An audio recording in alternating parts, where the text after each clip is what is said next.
The preparations are continuing in the UK for the funeral of Queen Elizabeth II, and these are taking place in different parts of the United Kingdom.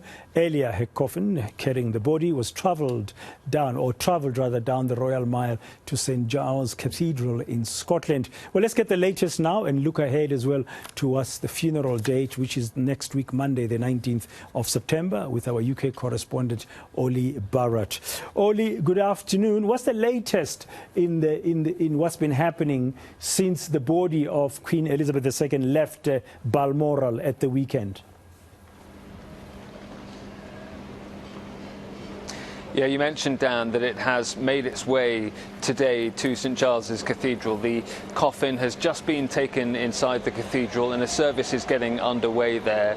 The hearse, as it moved that short distance from Holyrood House to St Giles Cathedral, was followed by the Queen's children. So the King himself, King Charles III, alongside Anne, Edward and Andrew, they all walked behind the hearse as it made its way to St Giles Cathedral. A service now underway, and then later the body will lie in rest at St Giles's, and that will allow people who are in Edinburgh at the moment to file past and pay their respects, becoming some of the first people able to get that close to the casket since it left Balmoral. And then in the coming days, what we will see tomorrow is that the Queen's body will be moved down to London tomorrow evening, and then it will lie in state in London, in Westminster, from Wednesday through until the morning of the funeral, which, as you say, is on Monday the 19th of September, and huge preparations underway now for that. Just on that point of lying in state, as I say, it starts on Wednesday in Westminster. People are already queuing for it, and they're also being told that anyone who joins that queue, even once that viewing of the Queen's body lying in state is underway, that people could be queuing for as much as 30 hours, they're being told, before they can get in there. That's just a demonstration, really, of the numbers of people that officials think will be in the British capital over the next few days and leading up to the funeral, and wanting to visit the Queen as she lies in state in Westminster. Are there any special arrangements to make sure that people will be safe?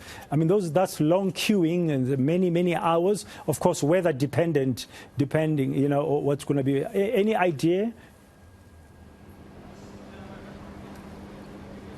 Yeah, there's a huge security operation underway. The police are cancelling leave and drafting extra officers onto duty. We're already seeing it affecting, for example, the upcoming weekend's football fixtures, because there simply aren't going to be enough police to be at all of the games that are due to be going on. And it's a vast security operation, and people are being advised as well, if they are going to go and try and join that queue, to take minimal amounts of things with them, fewer bags as possible, so that it doesn't become a difficulty checking people as they go into the building. So that's part of it, and people are also being warned, as you say, that it may well be that they're facing some inclement weather conditions at times if they are outside for a long period. So all of that is being factored in too. And transport is already finding it difficult at times, the transport network, to keep up with the sheer number of people that were around over the weekend, for example. And people are being advised that if they are travelling into London, they may well face delays simply because of the number of people expected to be on the streets in the next few days. Okay, and very briefly, Olly, King Charles III already busy meeting various dignitaries. I understand he met with the Secretary General of the Commonwealth. Can you just tell us quickly about that meeting?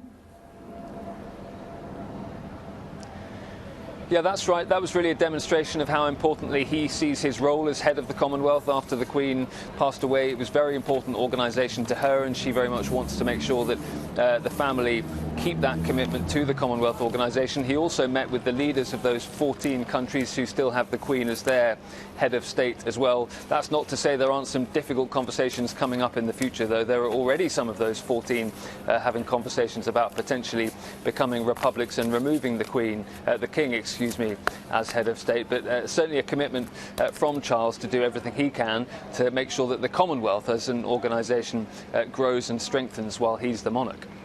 Thank you very much, Olly Barrett, for that latest update there regarding the preparations and the latest as the UK gathers and is getting up to bury Queen Elizabeth II next week, Monday.